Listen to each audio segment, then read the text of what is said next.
guys, it's Lita. I hope you're all amazing, and if you are not, I hope my video puts a smile on your beautiful faces and makes you laugh. I had a really fun time talking about last video, 10 anime gems or personal ones.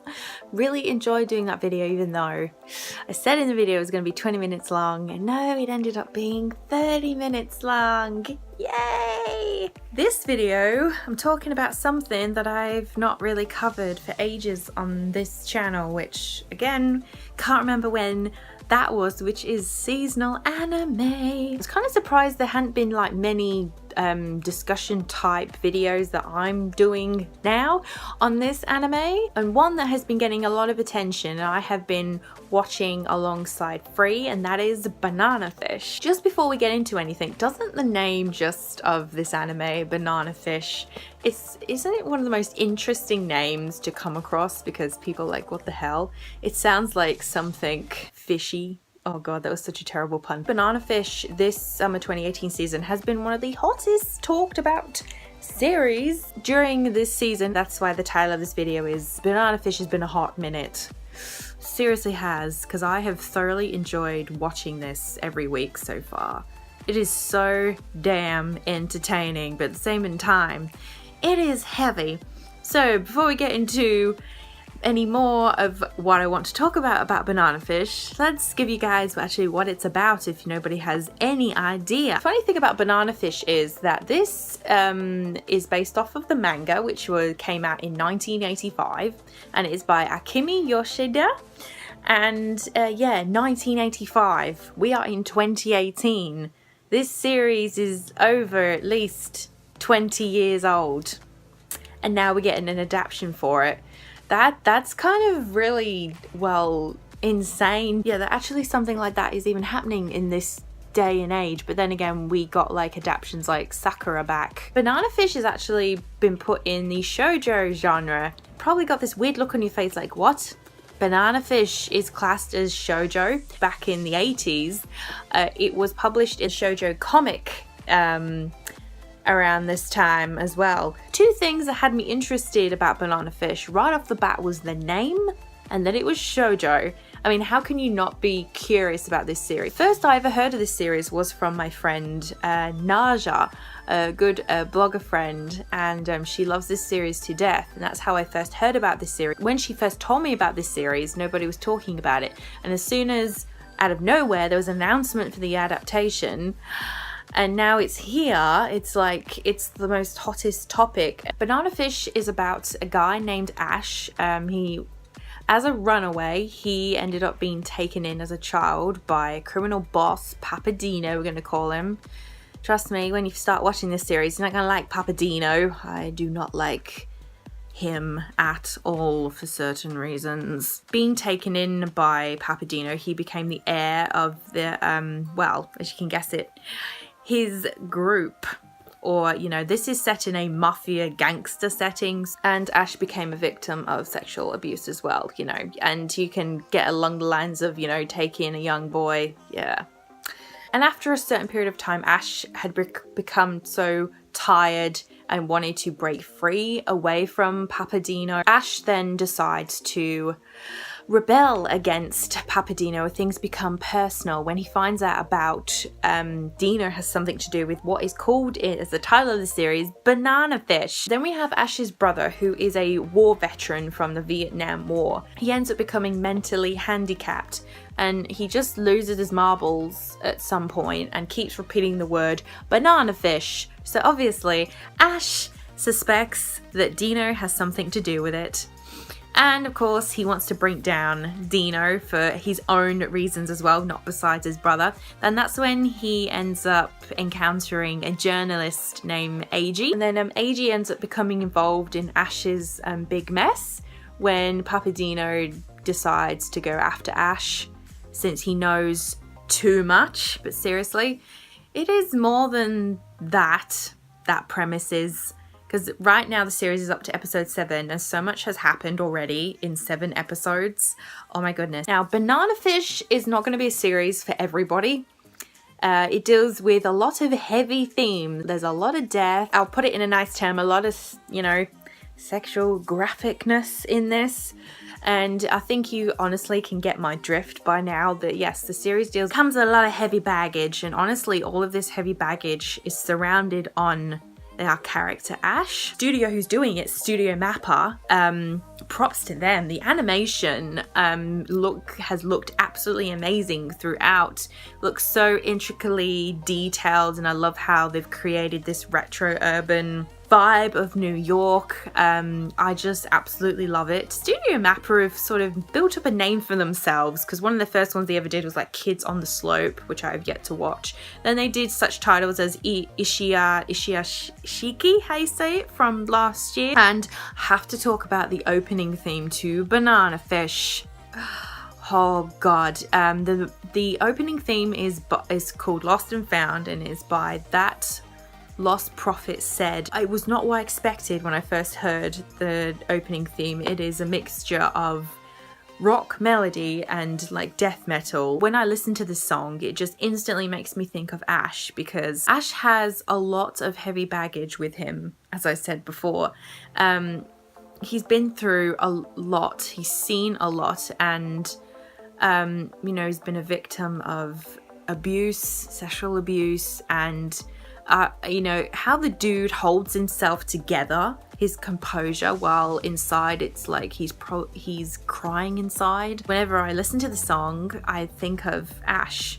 Honestly, I do. It's like he's screaming inside, and oh, the song is perfect with Banana Fish. I just love it so much, and the lyrics itself, they speak about Ash as well. We go along with this amazing animation and rocking opening theme and song, a plot as well. Seriously, Banana Fish is go, go, go, because I know it's following the adaptation of the manga, but I've not personally read the manga, so I have no idea if it's sticking to the source or if it's changed a few things. I can't tell you that, but seriously, from watching the series, it's just been about go, go, go. It's just been full on. It's just been absolutely crazy. Do you think, you know, gangster, mafia setting? When I started watching Banana Fish, it reminded me of Gangster from 2015. So much it reminded me of that. On top of that, we have our cast of characters, which I love everybody for different reasons, but obviously mainly everyone is drawn to Ash and Eiji. Now, getting on to Ash and Eiji, what I noticed as Banana Fish got talked about a lot more through Twitter, through social media, people were putting Eiji and Ash as a couple, that the series, they're going to be together. It's like boys love. Particularly in episodes 1 and 2, there's a few scenes that sort of tease you that, or give you the idea that they might get together. One scene I'll give you is that because Ash is so distrusting of people he is, when Eiji comes along, there's a scene where Ash lets Eiji hold his gun, and whereas like Ash has never let anybody hold his gun.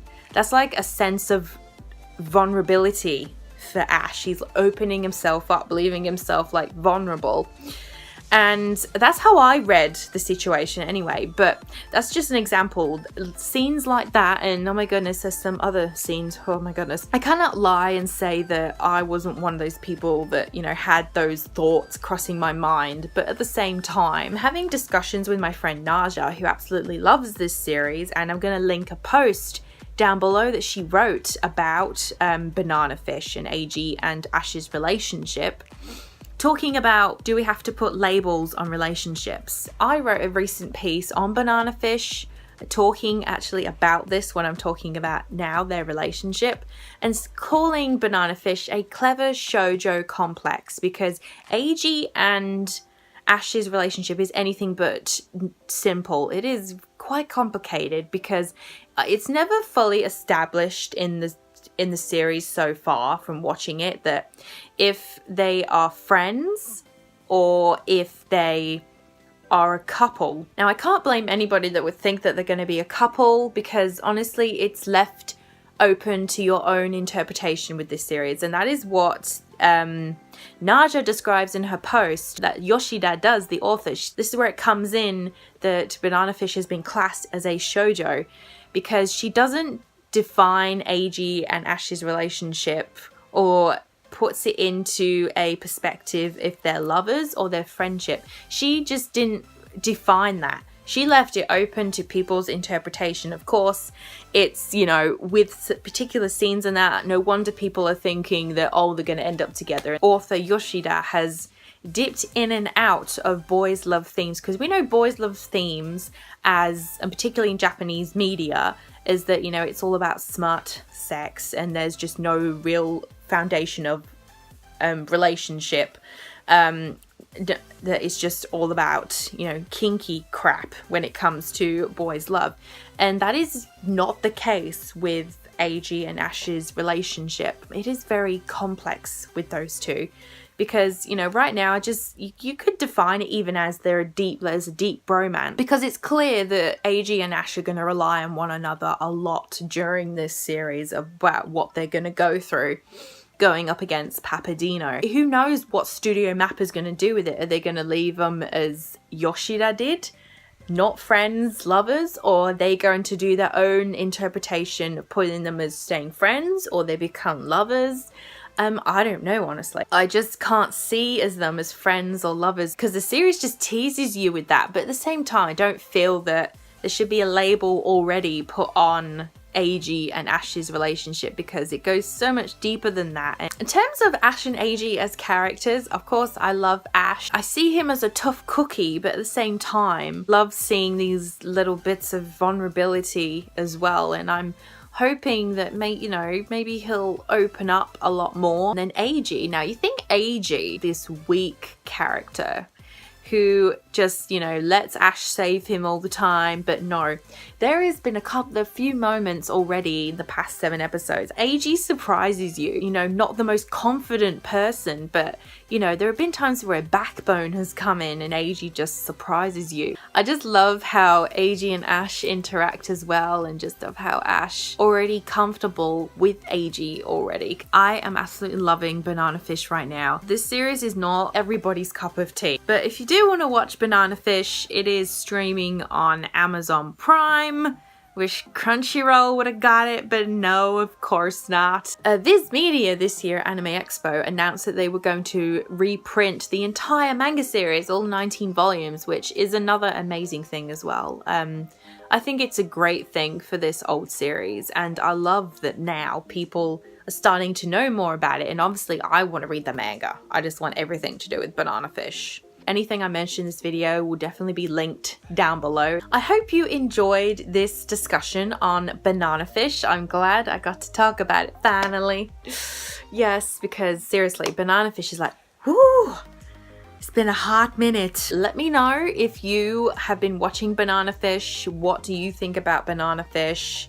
I would love to know. And as always, all the links are down below.